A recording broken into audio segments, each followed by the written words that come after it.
अगर आप आज से 2000 साल पीछे चले जाएं तो आपको हमारे इस प्लेनेट पे क्या दिखाई देता है कि कॉन्टिनेंट्स तो अलग अलग हैं लेकिन सब पे सिविलाइजेशंस हैं जो फल फूल रही हैं। मैं स्टार्ट करता हूँ अमेरिकन साइड से। अमेरिका में आप देखेंगे तो जो मिडल अमेरिकन पोर्शन है वहाँ पे हमें माया सिविलाइजेशन देखने को मिलती है। फिर अगर आप साउदर्न अमेरिका में आते हैं वहाँ पर इंका सिविलाइजेशन देखने को मिलती है। नॉर्थ में देखेंगे तो एज़टेक सिविलाइजेशन मिलती है जिसके रिमेन्स आज भी अवेलेबल हैं। यूरोप में जिसे हम रोमन सिविलाइजेशन कहते हैं वो मिलती है। फिर यूरोप में ही जिसे हम ग्रीक सिविलाइजेशन कहते हैं। अफ्रीका में स्पेशली नॉर्थ अफ्रीका में इजिप्शियन सिविलाइजेशन है। एशिया में आते हैं तो पर्शियन सिविलाइजेशन, ये हम जानते हैं। इंडिया में अगर आते हैं तो वैदिक या हिंदू सिविलाइजेशन हम इसको कह सकते हैं। आगे चलें तो चाइनीज या ताओइस्टिक सिविलाइजेशन जिसे कन्फ्यूशियन भी कहते हैं। अब ये सारी सिविलाइजेशंस जिनको हम 2000 साल पहले दुनिया में देखते थे, आज इनमें बहुत सारी ऐसी हैं जो हमें दिखाई नहीं देती। तो इनमें कुछ चीज़ें हैं जो हमें कॉमन देखने को मिलती हैं, जो आर्कियोलॉजिस्ट या जो हिस्ट्री स्टडी करते हैं वो इनके बारे में हमें बताते हैं। ये जो अमेरिकन सिविलाइजेशन है उसका एक स्ट्रक्चर है जो आपको यहाँ दिखा रहा हूँ। इसमें हर साइड पे 91 स्टेयर्स हैं, 91 स्टेयर्स हैं, और अगर आप चारों साइड्स का मिला लेते हैं तो 364 टोटल बनेगा। और टॉप का जो प्लेटफॉर्म है उसे मिला लें तो 365 आती हैं जो एक दिन को सिंबलाइज करती हैं। अपने आप में ये बड़ा सिंपल लग सकता है और ये स्ट्रक्चर जो है इसको सूर्य या सन वर्शिप के लिए यूज किया जाता था। इसमें खास बात क्या है कि जब अगर हम इसको हमारे देश में कंपैरिजन करते हैं तो आज भी हम यहाँ पे सूर्य मंदिर देखते हैं। आर्किटेक्चरली बहुत ज़्यादा सिमिलैरिटीज नहीं दिखती हमें इनमें, लेकिन ये जो अमेरिकन हमें स्ट्रक्चर दिखाई देता है इसकी एक खासियत है। जब हम सॉलिस्टाइस देखते हैं, जब हम इक्विनॉक्सेस की बात करते हैं, वो बेशक समर वर्नल इक्विनॉक्स है या ऑटम इक्विनॉक्स है, जिसे हम बोलते हैं कि दिन और रात बराबर होते हैं।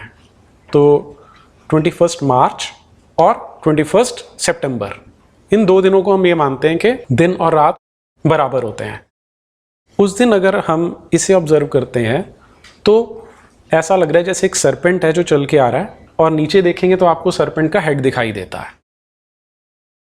अब आप इमेजिन करके देखिए कि आज से 3000 साल पहले ये स्ट्रक्चर बनाया गया था। इसके लिए फिजिक्स की, मैथमेटिक्स की, एस्ट्रोनॉमी की बहुत अच्छी इंफॉर्मेशन होनी चाहिए, बहुत अच्छी नॉलेज होनी चाहिए, और आर्किटेक्चर की, तब इसे बनाया जा सकता है।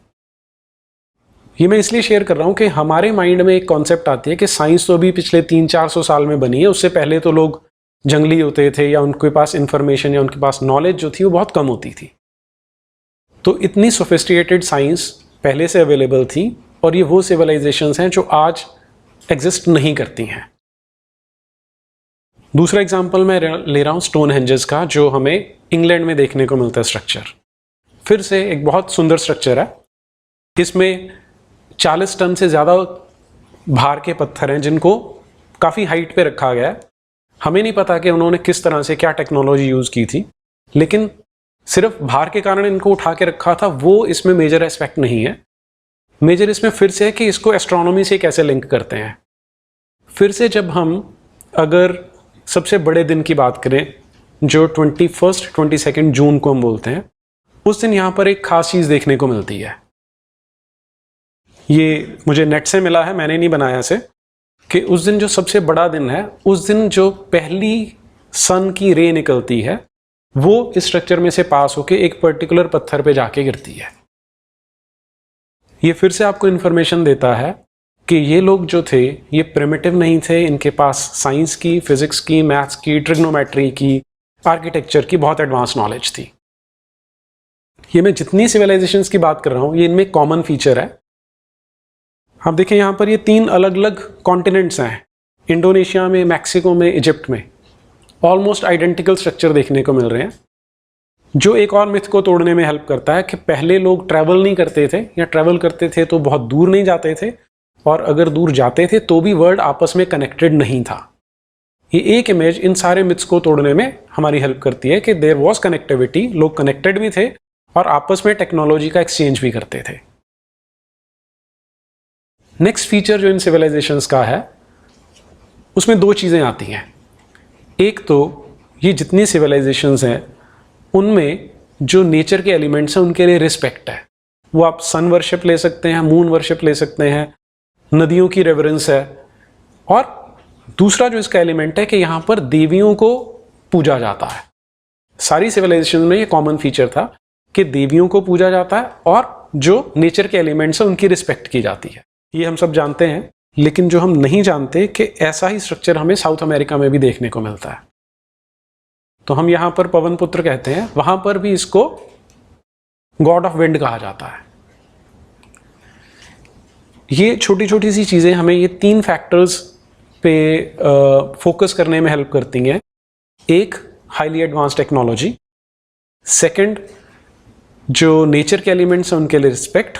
और तीसरा, वुमेन एम्पावरमेंट उसको हम कह सकते हैं, या देवियों की पूजा की जाती थी वहां पर। अब आज अनफॉर्चुनेटली सिचुएशन क्या है कि ये जितनी सिविलाइजेशंस थी ये हमें देखने को नहीं मिलती। सिर्फ एक है जो थोड़ी सी बची हुई है, और वो बची हुई इसीलिए शायद हम ये बातचीत आज कर पा रहे हैं।